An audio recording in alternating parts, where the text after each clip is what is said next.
Nothing can save you. Nothing can stop the onslaught of the video dead. It's the Late Show to end them all. Look what's buried inside your TV. The video dead.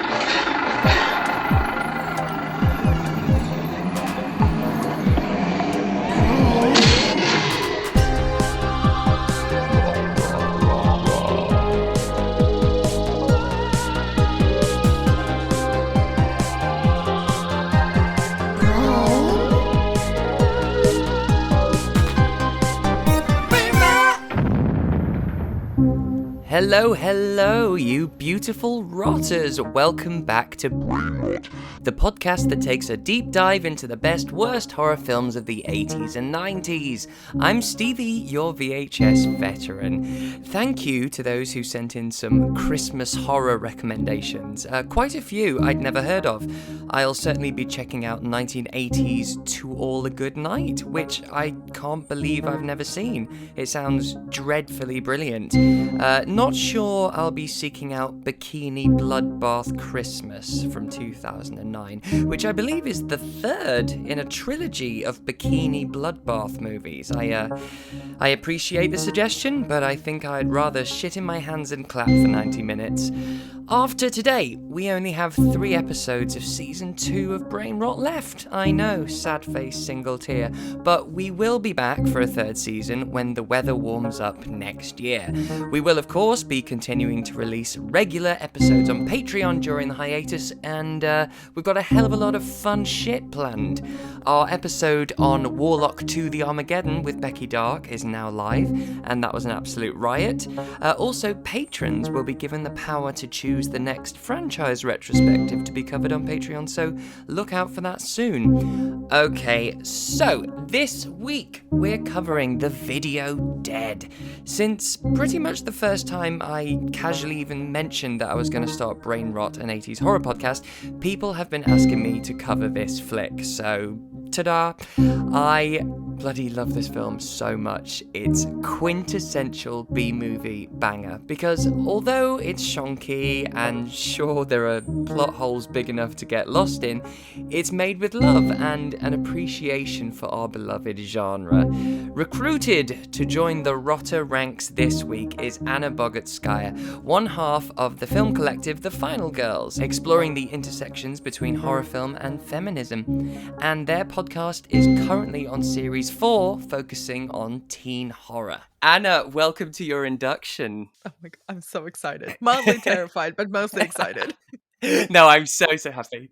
I think this was the only time where I was messaging you being like, can we go? Can we do it? Let's do Right. it. I'm so pumped. Yeah, because that's the thing with the, well, we'll talk about it in a bit, but with films like this, you don't have to dig too deep, and it's not a cerebral experience, is it? You can let it wash over you, you can have fun with it. So yeah, you're like raring to talk about it. So I want to just talk firstly. You're in the middle of your teen horror series on The Final Girls, and I'm loving everything I've heard so far. I'm not fully up to date, but there's such in-depth nostalgia, and every film that you've been talking about so far means something to me in a different way. I'm always intrigued because people ask me this a lot. How do you pick your season focus? Well, that is an excellent question, and I wish I knew how to answer it. I never Honestly, do. sometimes I think there's a little bit of what because I'm the one who produces a podcast. Like, it's what am I most intrigued by at the moment? Like, what do I can't stop thinking about? And at the same time, like, that will dictate some things, and then there'll be things that are kind of more when my programming brain switches on, and it's more like, what's kind of in the ether? What am I seeing? What am I feeling that's like going to come up? Is there anything super big that I feel is going to make a return thematically? Like, there's now, there's a new Scream film coming out. There's the I Know What You Did Last Summer TV series. There was a lot of sort of teen horror-esque stuff, and I was like, I think this might be the time to kind of reconsider or revisit some of these films. And also because I think perhaps in the pandemic we all kind of regressed a little bit. I certainly did. So I'm like, maybe now is the time to talk about nostalgia and revisit all of these things. And I just wanted to shoehorn a lot of the biggies without having to talk about slashers, which are probably like one of my least favorite subgenres. Right. Yeah, it's interesting, isn't it? And then I realize the older I get, the 90s is now seen as a nostalgia era. And to me, that feels like last week, because for me, it's always like Yeah. the 80s. But the fact that now it's so many decades ago, the 90s, to me, it still blows my mind. I'm still coming to terms with the fact that the teenagers now are looking at the 90s like, oh my god, look at the look at the grainy film they used to have then. It's mad now that it's moved on so much. It is mad, and it's mad as well that people are like starting to appreciate it for like its cultural value as well. Yeah. Like there's a nostalgia element, but like they were making some amazing stuff in the 90s. And I think literally it was my last ever season that I programmed at the BFI. And I remember I like there was a real moment, like a turnaround moment where it went from like nobody cares about the 90s, that's just trash, it's too Hmm. recent, it's just bad shit all over, to oh no, wait, we love the 90s. And I was Right. like, yeah, no shit. No Like shit. there's amazing stuff being made in the 90s all around the world. And I really resent like there's this thing in horror culture sometimes where they say that there was no good horror in the 90s. I'm like, I'm Hmm. sorry, what? Were you Right. asleep for a whole decade? Yeah, I think that's mostly because obviously, especially in the early 90s, it was when a lot of franchises were dying. And Yeah. so that's what people just think of the entire 90s is painted with that brush of those dying mecha monsters, the maniacs that we all knew. So but you're Yeah. so right. There's absolute gold in the 90s if you dig it. And also, isn't it one of the like decades that actually lasted 15 years? Because I think the 90s ended in like 2005. 100%. Yeah, there wasn't a sudden day when it crossed over into the new millennium. It was like, no, we're still very much 90s. We're still wearing the same clothes, and we're still making the same moody teenagers in films. Exactly. And so, where did it start with you? Your personal journey with horror. So it actually started with A Nightmare on Elm Street, which is Hmm. a podcast that I'm recording tomorrow, actually. So No I'm way. very excited about revisiting it. My cousin, who I think was in his late teens at the time, and I was about 9, showed me the first 2 Nightmare on Elm Street films on VHS when like he loved horror movies, so he just showed that to me, and I couldn't sleep for a month. And then because I kept seeing Freddy Krueger under the bed, and then Hmm. after that was done, I literally just went over to him. I was like, "Can I have some more, please?" And I just More, could give me not more. stop. Yeah. Yeah, And I that'll just do couldn't it. stop watching. Yeah. Yeah, it's as simple as that sometimes, isn't it? And it's just the type of person you are, I guess. If it titillates you, it titillates you, whatever turns you on. I just recently showed my boyfriend the original Nightmare on Elm Street for the first time because he doesn't really watch anything that was made Mhm. pre 2000. Like that's the limit for him. He finds everything a little bit crap, and he loves Mhm. Marvel films, so comparatively effects wise that's what he's used to. So he's also had to sit through so many shit horror films because I do this podcast. So anything sort of from the 80s he thinks is all pretty much the same. And so he sat down to watch the original Nightmare with me and he was like, oh, okay, that surprised me. And it was really nice for me to see that he actually appreciated it and he saw the Mhm. craftsmanship and that it worked and that it felt original even for it being 35 years old. And Yeah. that was a really wonderful experience. I have made him promise that we will go through all of them, so I do think his appreciation of it is going to go down somewhat. Well, there's Well, some we'll see. excellent ones. And Oh then yeah, I have a soft spot for New Nightmare as well. I know it gets a lot of crap, but I think it's very interesting, and it's like a precursor to Scream as well. 100%. It was ahead of its time. That's the thing. It didn't. Yeah. People weren't ready for that It was magnifying a glass that he first put. draft. Yes, yeah, very good. Yes, that's quite good. Yeah, some of the imagery, like the Hansel and Gretel stuff's a little heavy-handed, but Yeah, but So obviously today, though, we are going to be talking about The Video Dead, which is a truly spectacular B movie. Do you enjoy bad horror of this ilk? Because I do remember when I screened Demonic Toys, I saw you a couple of times bowled over laughing. So does this kind of horror do it for you?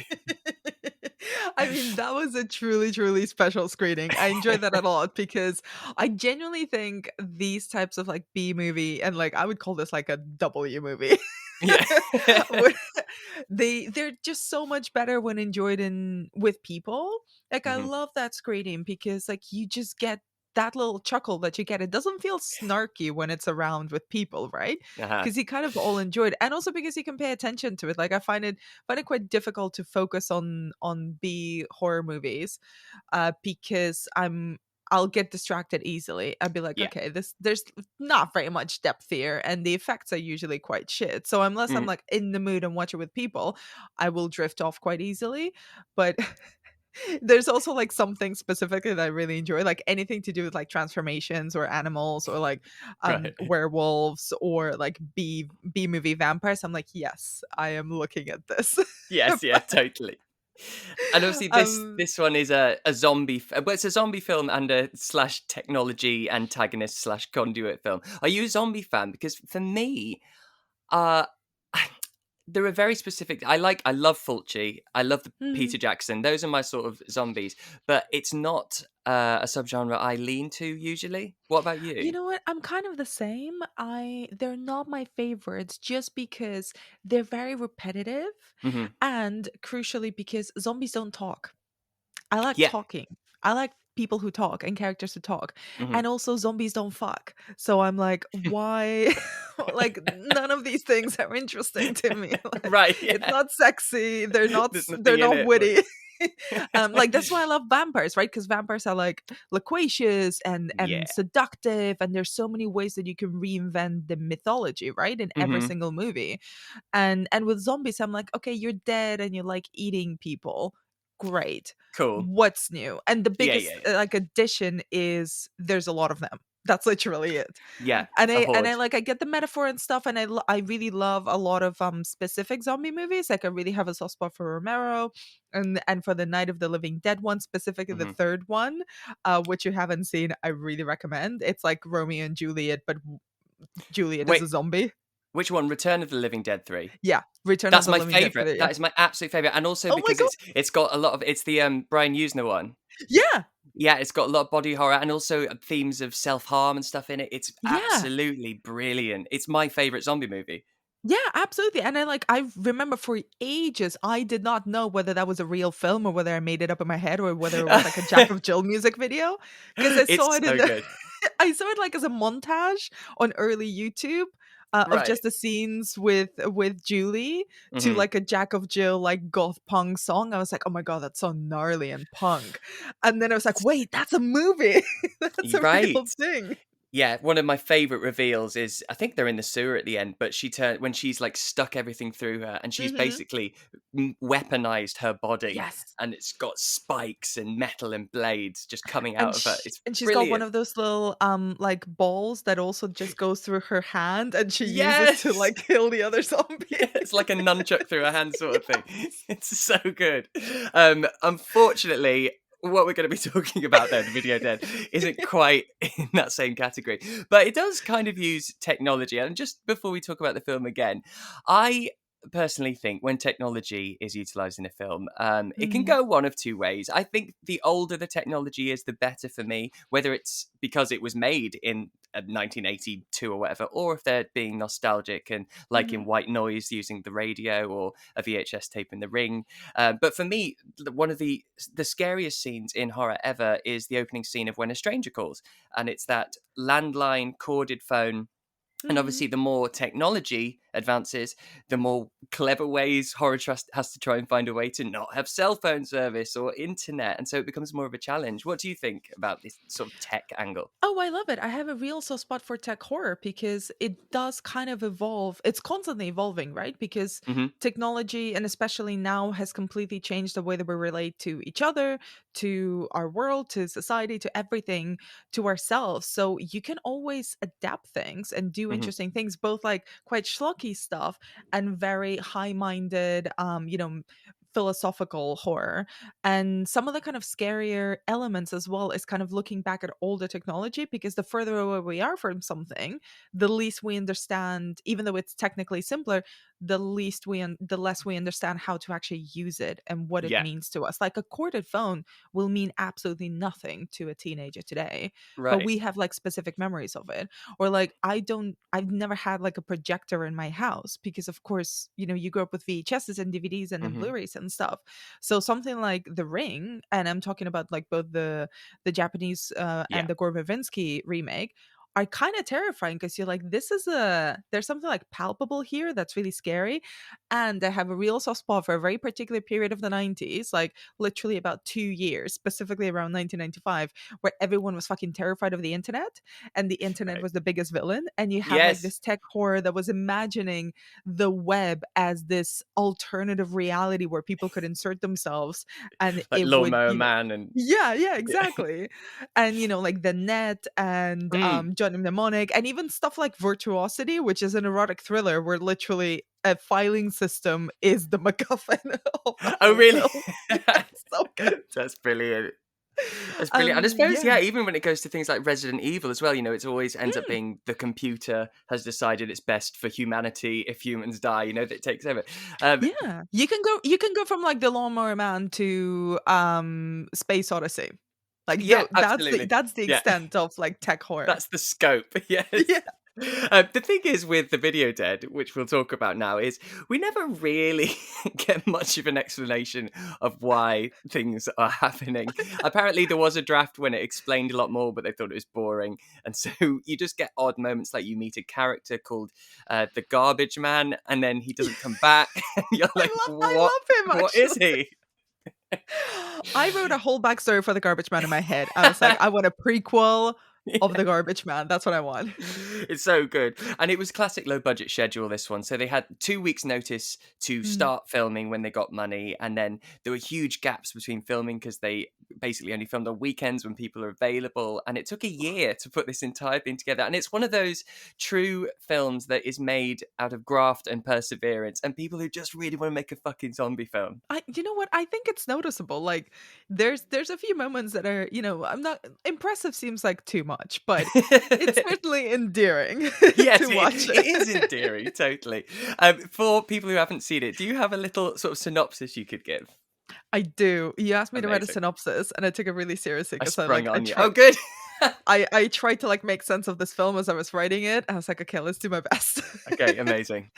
A paranormal TV sets loose a gang of fully dressed zombies from a never-ending zombie film to kill anyone who is afraid of them. First a TV writer, then a horny teenager called Jeff, and his sister Zoe, who is majoring in aerobics. And I think this is a very important plot point. Now, Jeff and Zoe, with the help of a man who had accidentally sent them the TV in the first place but got the address wrong, they try to figure out how to put the zombies back into the TV so they can't hurt anyone. Yeah, it's a classic tale, isn't it? You've heard it all before. Oh, it's just wonderful, isn't it? It's such a great, stupid, ridiculous premise. It's And some so of the funny. Isn't it brilliant? I mean, as you said, like this TV gets delivered to the wrong address and it's got Mhm. air holes in it. First of all, Mhm. that's why I love the box, the crate, like just as a giveaway that this is kind of a living conduit, this TV. But it's the exposition for me when the next day the guys come back and go Mhm. like, "Oh gosh, what's head office like? We've sent the wrong delivery. This was meant to go to the Occult Institute." You know? Yeah. It's like, oh, come on. My favorite one as well was when Jeff and Zoe were introduced to Jeff and Zoe, the teenagers, who moved to the Yes. house like a while before their parents do. And they're sort of like chatting to each other and talking about Zoe's aerobics major and minor music videos. Yes, minor in music videos. That's on the syllabus. Good. And she's telling the story of the writer who had been murdered by the TV in the first scene. And she was like spending so much time on this exposition and then just goes, anyway, so he was murdered. Yes, yes. Yeah, and that guy, Mr. Jordan, it's Michael St. Michael's. I didn't recognize him, but he's the guy, the Greasy Strangler. That's No him. Yeah, way. yeah. And he's made Oh loads of stuff. He was my like a famous God. hairdresser. It's mad.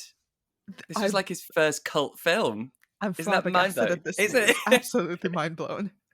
Yeah, I love this film playing though, Zombie Blood Nightmare, which I think is the perfect title. Because in the 80s, there were so many films that just chucked blood in the title. You had Blood Mhm. Diner, Blood Harvest, Blood Beach, Blood Lake, blood, rage. It's insane. So they've just got it all in there. They've got nightmare because that was big in the 80s. They've got Yeah. blood and they've got zombie.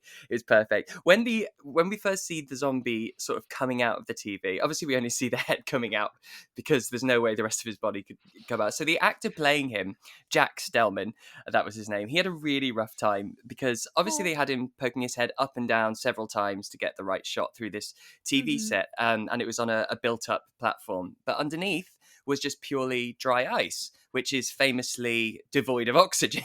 And Mm. so after a few takes, they had a thud and he collapsed. They had to literally resuscitate him. Oh no, Jack, not for the video dead. Not for Not the for video this. dead, Jack.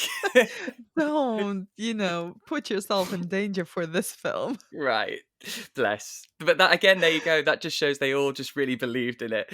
So yeah, after we've had the delivery drivers, yeah, I think it's the International Studies of the Occult. That's where this TV was meant to go. So we had our what, now we've got our why. Thanks, guys. No questions here. Seems legit. And we get a little explanation that the guy who shows up at their door later on, saying that he was the one who'd sent the TV in the first place, like that the TV had killed his wife. But that's That's all right. that's all we hear.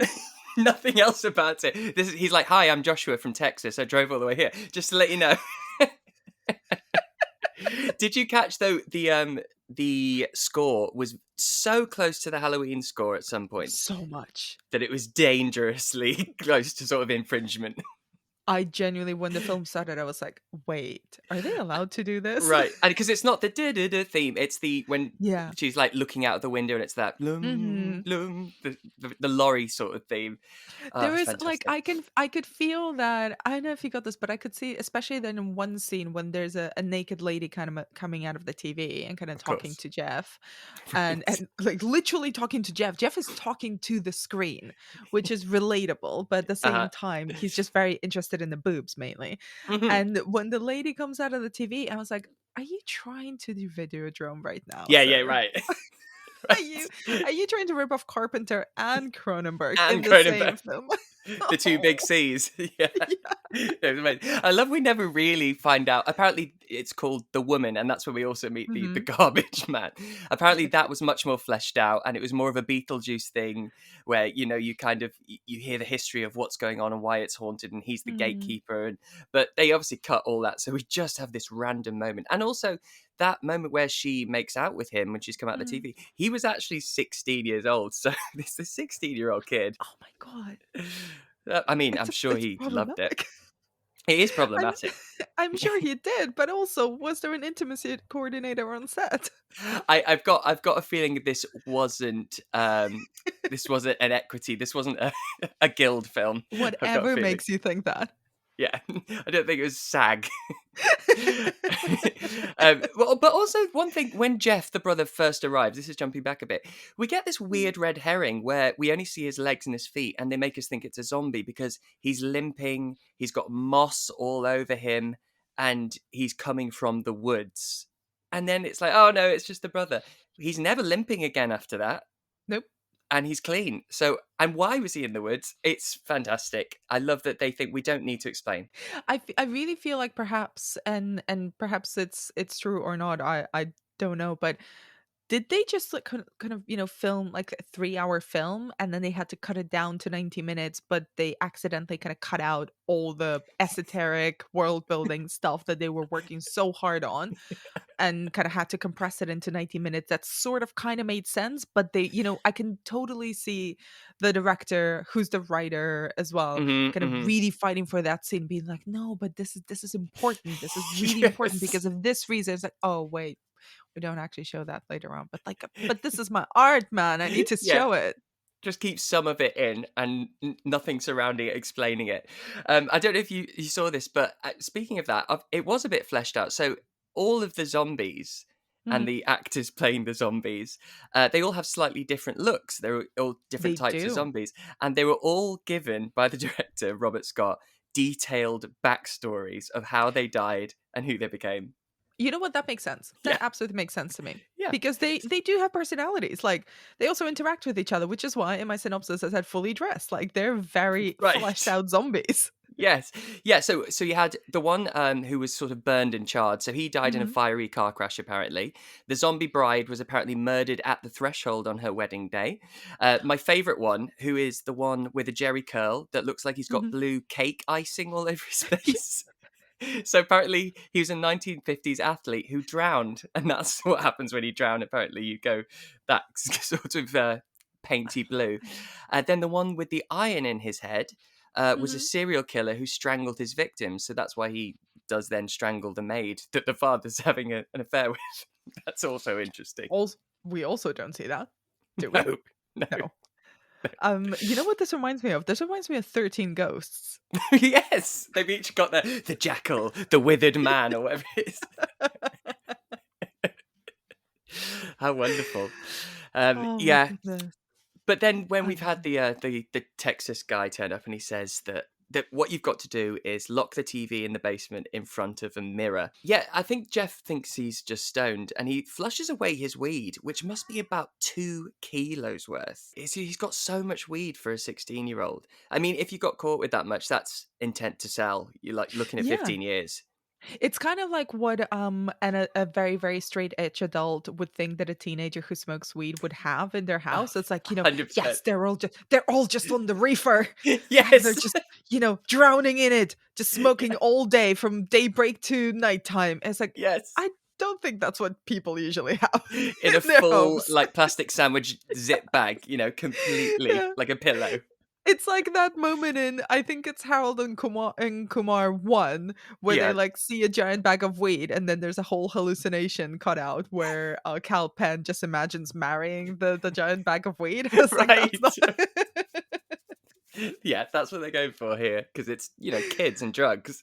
I exactly. do love, though, when he is trying to tape the mirror in front of the TV, he Hmm. can't find the end of the tape on the roll. And when he does, it pulls a slither down the side rather than the whole strip. And it is so relatable. Obviously, this It's actually just so happened, but it's so realistic. realistic. I love those little details that happen when it's like it's not movie magic, it's real life, and Yeah. someone just happens to be filming it. Yes, totally. Totally. It's brilliant. I really enjoyed But it. also the zombies they hate seeing themselves in a mirror, and also Right. they don't one of the ways to sort of beat them is by not being afraid of them. Right. Yes. Because we get this mythology set up, this very new mythology. Yeah. Don't be if you pretend, actually, not even just don't be afraid. Pretend you're not afraid of them. You can still be afraid as long as your face isn't showing it. Yeah. There's that. Or lock them in a room and they will eat themselves. That's But another one. only if they're surrounded by mirrors, so they'll be trying to Right. escape their reflections. Yes. It doesn't quite so it's kind of like self-hating but emotionally intelligent zombies who can Yeah. recognize fear on other people's faces. Yeah, that's the thing. They're interesting, aren't you? Because the zombie bride who finds a wig and puts it on, she gets terrified of the mirror. But then she has a moment where she's playing with a food processor, and another zombie comes in, and they have a giggle at it. And I was like, so they have Yeah. a conscience, and they have the Yeah. capacity for humor. What are these zombies? So are the zombies actually the victims of the video dead? Because Yeah, you could right. read this film as like they managed to escape this cursed TV Uh that huh. say the garbage man put them into, and like the garbage man is trying to like contain them in. And then they escape and they're just trying to make friends with these fucking annoying teenagers Yeah, and trying to communicate with them and not be aggressive and not yeah, be met with aggression and fear, and yeah. then they just like get stuck in a basement surrounded by mirrors reminding them that they're dead and decrepit and that they should just all eat each other. So actually, all they're doing is defending themselves because they're not shuffling around hungry for brains. They're looking for help, and then they get attacked, so they just defend themselves, and that's what happens in this whole Yeah. thing. And if Amazing, anything, they're punishing the immoral because they killed a dad who's having an affair with a maid. right? Yes. Oh, that's wonderful. Yeah, and then it does take a weird turn, I think, because it's like a separate film. So Jeff and Joshua Daniels, they head to the woods, and it's then like this odd couple quippy dialogue adventure comedy in the woods, like a Steve Martin John Candy back and forth. And they sully the good name of the Texas Chainsaw Massacre. Yes, yeah. But It's I actually wrote it down. I was like, my favorite horror movie is Texas Chainsaw Massacre. I've seen it 6 times. It's Right. only fair that I use the chainsaw. Wow, that really felt that. Then that's when the writer director comes through, isn't it? Because that's clearly him going, "I want to put a chainsaw in my movie." It's really Yeah, cute. exactly. But the way they used it as well with Jeff kind of hanging. Oh yes, as bait. Yes. It's And not sort well of thought through. brandishing the chainsaw, but without actually really hitting anyone. Although, to be fair, there is a great scene later on with the chainsaw. Well, doesn't a zombie get cut in half and then mice come out of him? Yes. I enjoyed Rats that. and the guts. Yeah, Rats, that I was great. really Yeah. enjoyed that. I thought that was like the best gore scene in the film.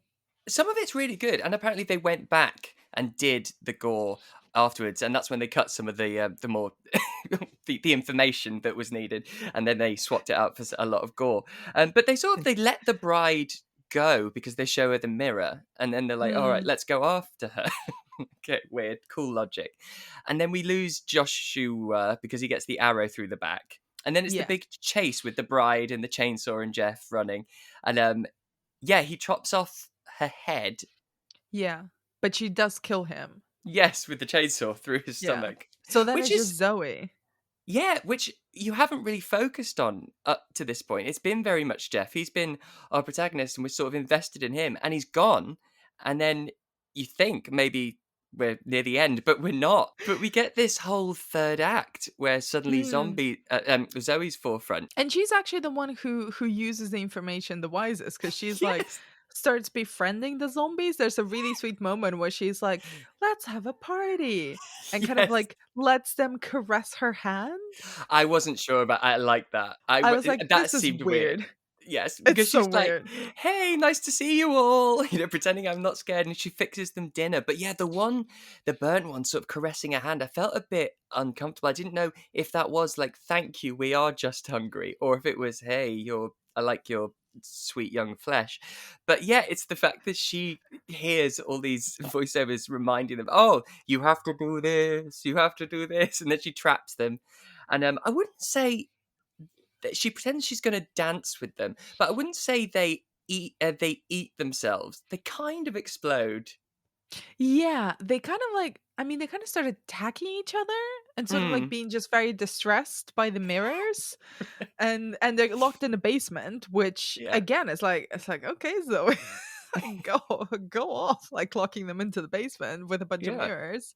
But then that's not the end of them, because they kind of get sucked back into the TV, right? Right. Yes. Because we get a And little epilogue with Zoe.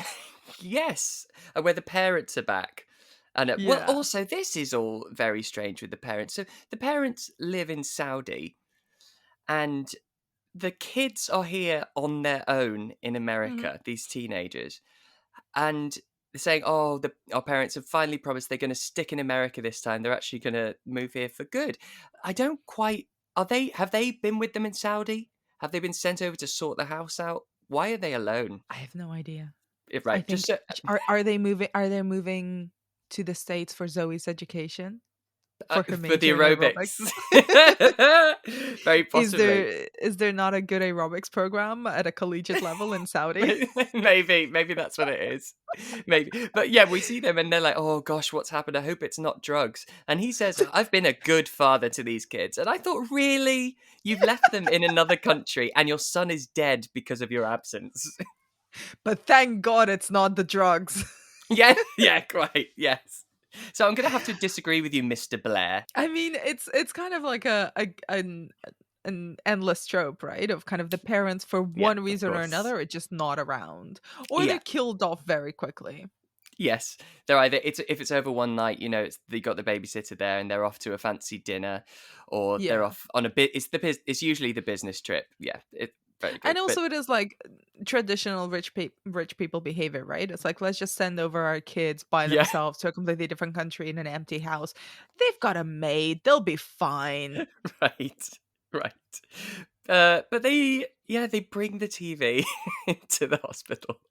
Uh, As one does, of course, no hugs at TV for our daughter, who is now going with like post traumatic trauma, stress disorder. major. Yeah. But actually, do we see that? Do they come out again, or is it just the zombie film on the screen? It's just a zombie film on the screen, and we kind of see her paralyzed with fear. Right. Oh, so we could take it as actually it was all her, and she was traumatized by the movies. You know, she was Oh my watching too god. many zombie films, and actually it was her. That's how I would like to take it. That this didn't happen. She got too invested. Oh, I kind of love that. I kind of love that. Or it is just leaving it open for a sequel. Well, there was a sequel written. Was there? Yes, which never saw the light of day, unfortunately.